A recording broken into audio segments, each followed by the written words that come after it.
Truth will correct all errors in our mind. To give and to receive are one in truth.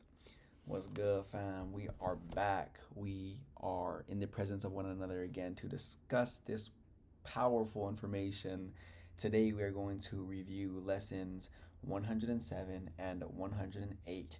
So, go ahead and open up to the page if you're not there already. And if you don't got the book yet, the PDF is in the description. Now, let's go ahead and begin. Truth will correct all errors in my mind. Lesson 107. I am mistaken when I think I can be hurt in any way. I am God's son, whose self, with a capital S, who I really am, rests safely in the mind of God. You are mistaken when you think you can be hurt in any way. You are God's son, whose self rests safely in the mind of God. Me and you are mistaken when we think we can be hurt in any way. We are God's son, whose self rests safely in the mind of God. Now, whenever we think that we can be hurt and harmed or vulnerable to anything, we are mistaken because we rest safely in the mind of God. Now, that's important to remember because we are invulnerable. If we really knew who we really were, we would know how invulnerable and how perfection this creation really is, which I'm sure in this moment we do. But again, me and you could fall asleep from time to time, which is why this repetition of this information is very crucial in helping us be anchored in this state of mind. So let's understand that the only thing that me and you could be hurt by is our thoughts. Our thoughts are the only thing that me and you need to be vigilant about. Everything out there, don't worry about out there. Nothing out there could harm you. Your thoughts hurt you more than the things out there. Everyone is attacking themselves. Remember, this thought is an attack upon myself, is one of the earlier lessons. Every single thought that stems from fear, it could be a thought of, I'm better than that person. That's an attack thought upon yourself. And although we wouldn't think that, we would think that I'm actually attacking that person. Remember, what you're doing to someone else, you're really doing to yourself, because if you gave that form of attack to someone else, you must have had it to give, which must mean that you are attacking yourself simultaneously as you think you're doing something over there to that person.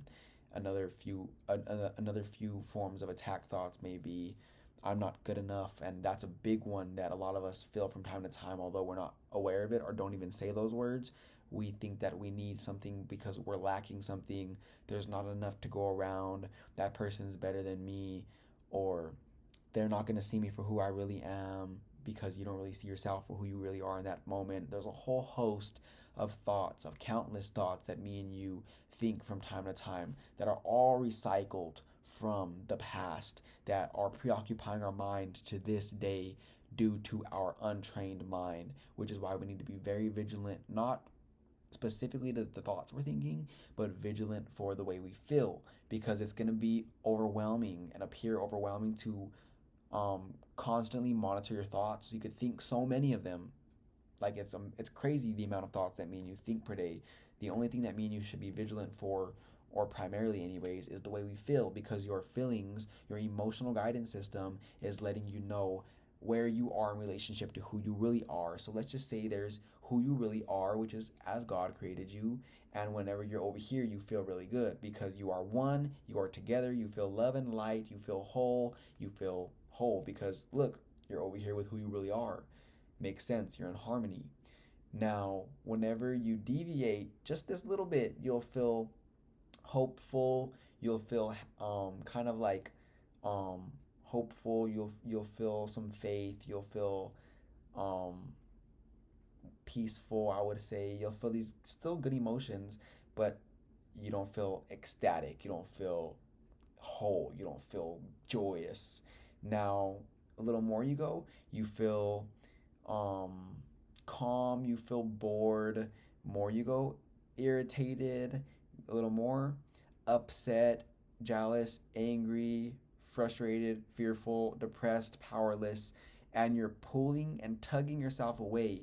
This whole gap that you've imposed on who you really are and who you think you are is what your emotions are letting you know at every moment in time. The further you deviate from who you really are, the more discord there is. Therefore, the stronger the emotions get, and they're not bad. They're actually very amazing, indicating to you that you have some thoughts going on up here that are preoccupied with the past, letting you know that you need to release some for some resistance. And the only way to do that, or one of the best ways to do that, is forgiving yourself and forgiving everyone else involved in order to restore your mind to who you really are. And remember, from powerlessness, it's going to be a very big jump over here to outrageous joy and enlightenment. Therefore, don't shoot for that. If you're feeling powerlessness, how about anger?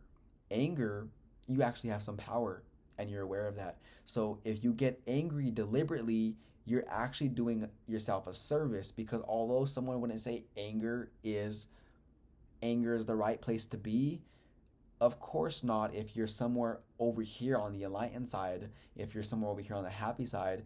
But if you're behind anger, and if anger is actually a step in the direction towards where you want to be, anger would be a great place to deliberately get yourself to, because now you get angry intentionally if you must do so, and you feel like you have power now, and then you go more up the scale until you deliberately move yourself over here in this state where you belong. So just keep that in mind, that truth will always correct all errors in our mind. Whenever there's any errors going on, we feel negative emotions, and whenever we close that gap, we feel whole again, because there's no more resistance on our trail, because we need do nothing to be who we are.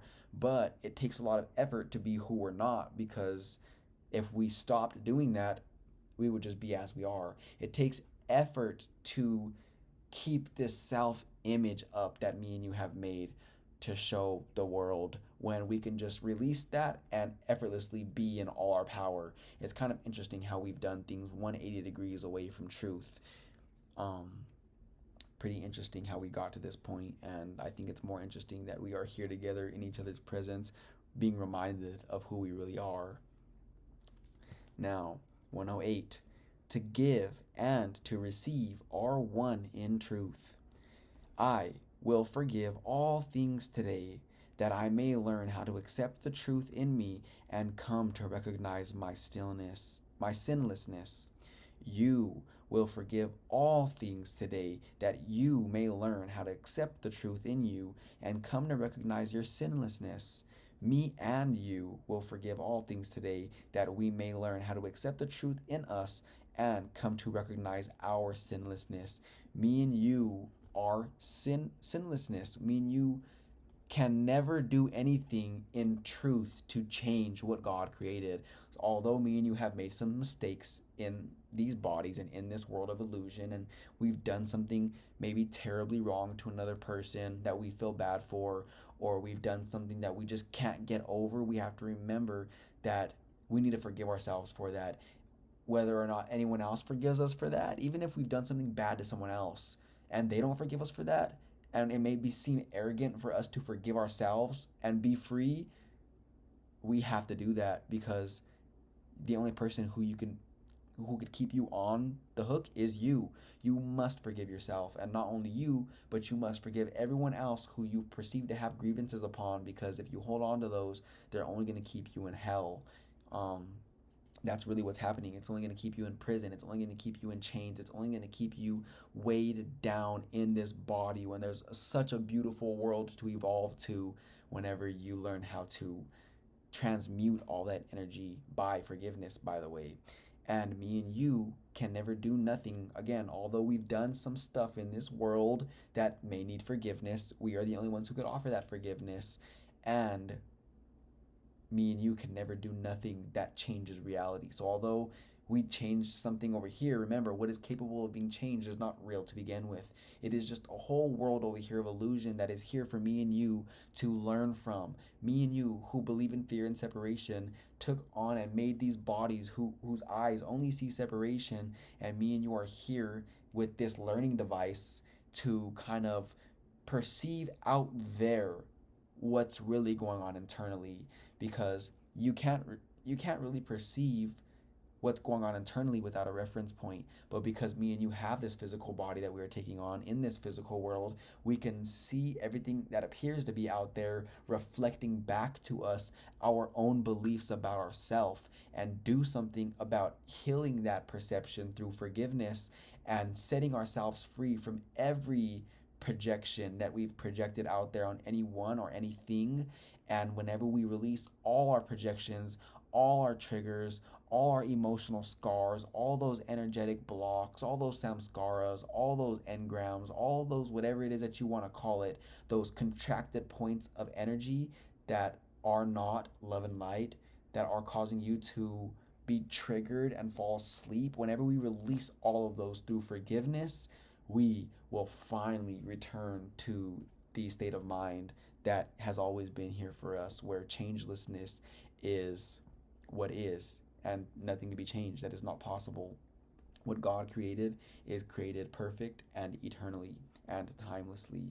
Now, to give and to receive are one in truth. One last thing we're going to discuss before we end today's lesson is to give and to receive are one in truth, meaning if I give you something out of abundance, I am strengthening that state of abundance within myself, and therefore I am giving it to myself. If I give you something out of lack and fear, although it may appear like I'm giving it away and projecting it, I'm really strengthening that within myself. So me and you are learning how to get to the point where we only extend love, because that's all there really is to give. Everything else is just a projection of something that is really not there, that we think is there, because if we didn't think it was there, we wouldn't have been able to project it in the first place. So again, this world is a beautiful place to help us understand what we need to heal, because it gives us a reference point. It helps us understand what's going on in our internal world, and no longer will we put bandages over what's happening out there, because that's not going to heal nothing. You can't use something that is in the illusion to heal what's in the illusion. You can't use an effect to heal an effect. You have to go straight to the cause and the source, which is you. And whenever you heal whatever you believe is separate from you within, then you will no longer be able to project that, and that situation will come to you 100 more times. Same people, the same situations, same personality types, same whatever that may come your way, and you will no longer be triggered by them, because you have removed the issue from the source, which is you. You are the power here. Everything is because of you. Even if someone maybe ran into your car from behind you and you ask, how did I create this? You're telling me I created that? Yes. All experiences done to you, including sickness. Even if someone who was by you was sick and gave you the sickness, you created it. We do it, and we have to accept that with every single situation. I'm talking because if there's one thing out there that you believe could occur without your willingness, you're powerless. If there's one thing out there you believe can occur, like someone running into your car, and you think that has nothing to do with me, you're powerless, because now you're saying that something out there, and there's really nothing out there. Nothing we see out there with our body's eyes means anything.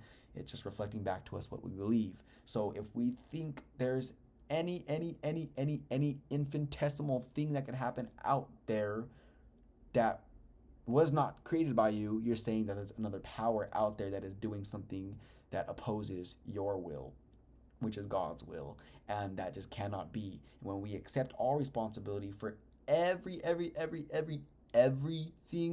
then